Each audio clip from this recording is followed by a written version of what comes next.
થરા તાલુકાના વાઘાસણ ગામ સરકાર તરફથી નવી હોસ્પિટલ મંજૂર થતા કોન્ટ્રાક્ટર દ્વારા હોસ્પિટલમાં ચણતર કામમાં ધૂળ ભાઠા અને કાંકરા. આ નવી હોસ્પિટલ બનાવનાર કોન્ટ્રાક્ટરની બેદરકારી બહાર આવી. વાવથરા જિલ્લા કોંગ્રેસના મહિલા સમિતિના જિલ્લા પ્રમુખ ગીતાબેન નાય દ્વારા જણાવવામાં આવ્યું હતું કે જો આ બિલ્ડિંગનું કામ આવું થશે તો અધ વચ્ચે પહોંચેલી બિલ્ડિંગ પણ પડાવી દઈશું. આવું કામ કરશે તો ગામની જનતા જરાય ચલાવી લેશે નહીં. બનાસકાંઠા જિલ્લાના થરા તાલુકાના વાઘાસણ ગામે આરોગ્ય ખાતાના બાંધકામમાં મોટો ભ્રષ્ટાચાર. શરૂઆતથી જ નવીન બિલ્ડિંગની કામગીરી એવી ચાલુ થઈ કે કોન્ટ્રાક્ટર દ્વારા ધૂળ દાણીને ધક્કા પાણી ખાલી ખોટો કોરો માલ હલકી ગુણવત્તાવાળો નાખ્યા અને ઈંટો ગોઠવી નાખી.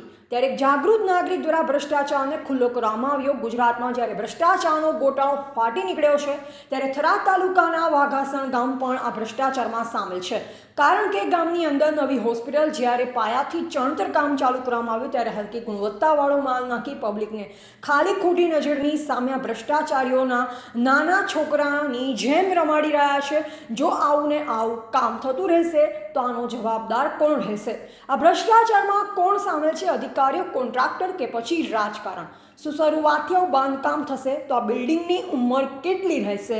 એ તો ગામની જનતાના મુખે સાંભળવા મળી રહ્યું છે. હું ગીતાબેન નાઈ.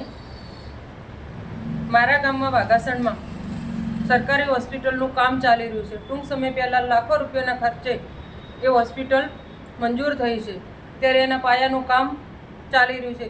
એટલું બોગસ રીતે પાયો ભરાણો છે ને, એવડો મોટો ભ્રષ્ટાચાર છે. સરકારી કર્મચારીઓ અને કોન્ટ્રાક્ટરની મિલીભગતથી ત્યાં મોટો ભ્રષ્ટાચાર થયો છે. હું સરકારશ્રીને વિનંતી કરું છું કે તાત્કાલિક ધોરણે એ કામ બંધ કરાવે અને પાછો એ પાયો ભરાવે અને એને મજબૂતાઈ રીતેથી એ કામ ચાલુ કરાવે, આવી મારી માંગ છે.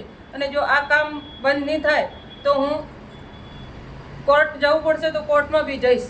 એવા જીતુ બારોટ, સંબંધ ભારત ન્યૂઝ, થરાદ.